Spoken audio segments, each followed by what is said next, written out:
April 7, 1944, Auschwitz-Birkenau, German-occupied Poland. Rudolf Werber pressed his body against the damp wooden planks, every muscle tensed, barely breathing. The space between the stacked lumber was so tight he could feel the rough timber scraping his ribs. Beside him, Alfred Wetzler lay equally still, his eyes wide in the darkness. They had been hiding here for 3 days. 3 days without food, 3 days listening to SS guards pounding the earth just meters away. 3 days inhaling the acrid smoke that never stopped billowing from the crematoria chimneys. Everyone knew that escaping Auschwitz was impossible. The Nazis made sure of it, publicly executing anyone who tried, forcing the entire camp to watch. But Werber, prisoner number 44,070, had spent 2 years studying every detail of this death factory. He had memorized patrol patterns, counted searchlight rotations, measured gaps in the electric fence with his eyes. He had worked in the Canada warehouse, sorting through belongings of murdered Jews, seeing mountains of children's shoes and women's hair, watching trains arrive daily with thousands who had no idea that they were stepping into an extermination center. The tobacco-soaked gasoline they had rubbed on their clothes was supposed to throw off the dogs. It burned Werber's nostrils now, mixing with the smell of his own sweat and fear. Above them, German voices, sharp and commanding. The search was still on. The camp authorities always conducted an intensive 3-day search for escapees. If they could just last until tonight, until the search was called off, they would have a chance. A dog barked close by, too close. Werber felt Wetzler's hand grip his arm. They both held their breath as footsteps approached. An SS guard was standing right above them. Werber could see the man's boots through a gap in the timber, polished leather gleaming. "Nothing here," the guard called out in German. "The dogs won't go near this wood." "Keep looking," another voice responded. "The commandant wants them found. 2 Jews escape and live to tell what happens here." Unacceptable. The boots moved away. That was it. That was exactly why they had to escape. Not just to save themselves, but to tell the world, to warn the Jews of Hungary who were about to be deported that they weren't going to work camps. They were going to their deaths. Nearly 1 million Hungarian Jews were sitting targets, and the trains would be rolling soon. Werber had been 19 when he arrived in June 1942. He deported from Slovakia. 2 years had carved away any naivety, replaced it with cold knowledge. He had registered over 150,000 prisoners. He knew exactly how the machinery of genocide worked, down to the railway schedules and the capacity of the crematoria. As darkness finally fell on their 3rd night, Werber heard the signal, the search sirens winding down. The intensive manhunt was over. Now came the most dangerous part, actually running. Wetzler tapped his arm. It was time. They pushed away the planks, muscles cramping from 3 days of immobility, and crawled out into the cold night air. The camp lights blazed behind them. Ahead lay 80 miles of occupied Poland, crawling with Wehrmacht patrols, SS units, and local collaborators. They had one advantage. They knew where they were going. South toward Slovakia, toward the border where the underground resistance could help them. And they carried something more valuable than their own lives. They carried the truth about Auschwitz, a truth that could save hundreds of thousands if they could just stay alive long enough to deliver it. They started walking, 2 shadows moving through the darkness, leaving behind the glow of the crematoria that never stopped burning. The forest swallowed them whole. pine branches clawed at their striped prison uniforms as Werber and Wetzler pushed deeper into darkness. Every snap of a twig sent adrenaline coursing through their veins. Every distant sound could be a patrol, a search dog, a farmer with a gun looking to collect a reward. They walked through that first night without stopping, driven by pure terror and determination. Werber had stolen a compass from the Canada warehouse, hidden it for months in his jacket lining. Now it was their lifeline, the needle pointing steadily south toward Slovakia, toward freedom. The April night was cold enough to see their breath, but they were grateful. The cold kept them alert, kept them moving when exhaustion threatened to drop them. By dawn, they had covered nearly 15 miles.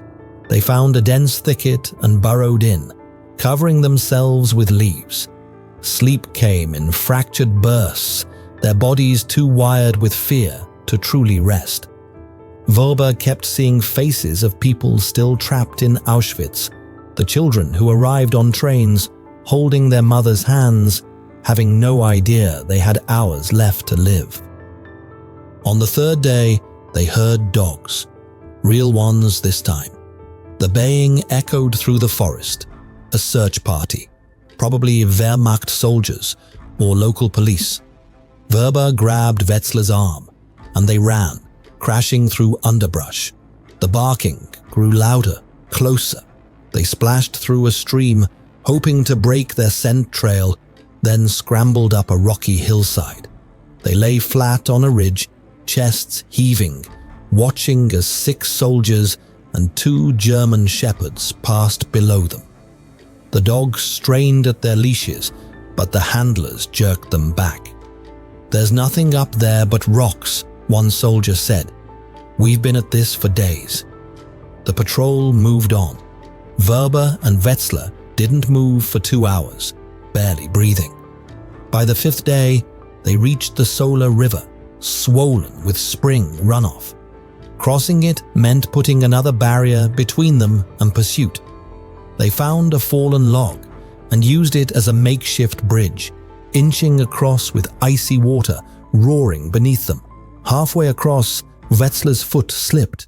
Werber lunged forward, grabbing his friend's arm, and for a terrifying moment, they both teetered on the edge. Then Wetzler found his footing. The landscape changed. The flat plains around Auschwitz gave way to rolling hills. Then mountains. The Beskid Range rose before them, peaks still capped with snow. This was the border region between Poland and Slovakia, crawling with German border patrols. But it was also where the Slovak resistance operated. On the 8th day, desperate and weak from 11 days without real food, they spotted a village. They needed help, but one wrong choice could get them handed over to the Germans. Werber chose a small cottage with a vegetable garden. That night, they approached the door and knocked softly. An old woman opened it, took one look at their striped uniforms and emaciated faces, and her hand flew to her mouth. "Bože môj," she whispered. "My God." She pulled them inside quickly. Her husband appeared and nodded slowly. "You're from the camp?" "From Auschwitz." The couple gave them bread and soup, real food. The farmer's wife brought them civilian clothes, worn work pants, shirts, jackets that smelled of mothballs. She burned their striped uniforms in the stove. "There's a resistance contact 2 villages south," the farmer told them in Slovak. "A doctor named Polak. He helps people cross the border. But be careful.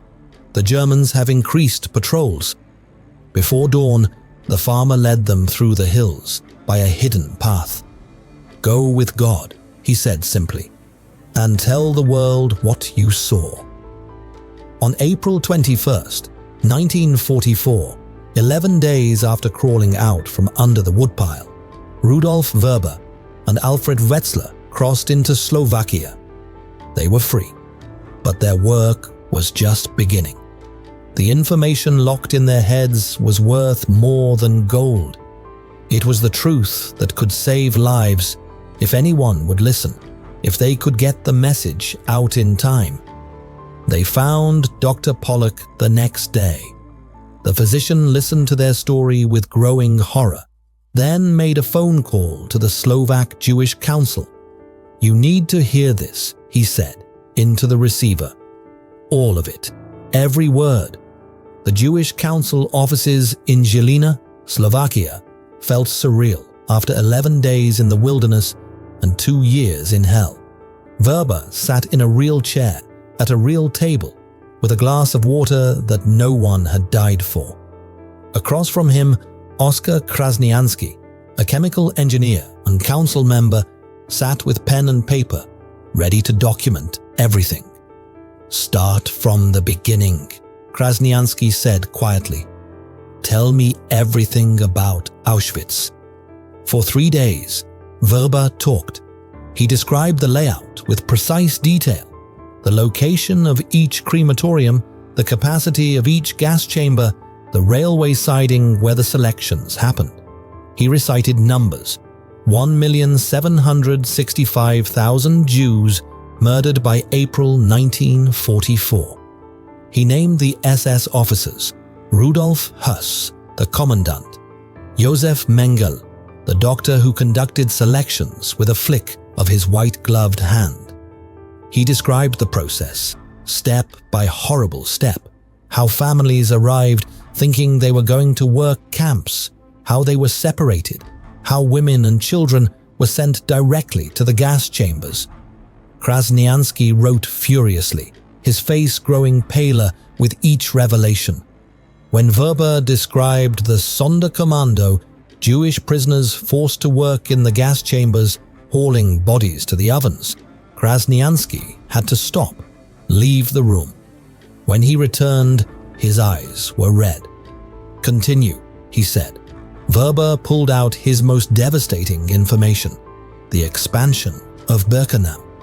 "They're building a new railway siding," he explained, spreading a hand-drawn map on the table. "They're increasing the capacity of the crematoria. Why? Because they're preparing for the Hungarian Jews.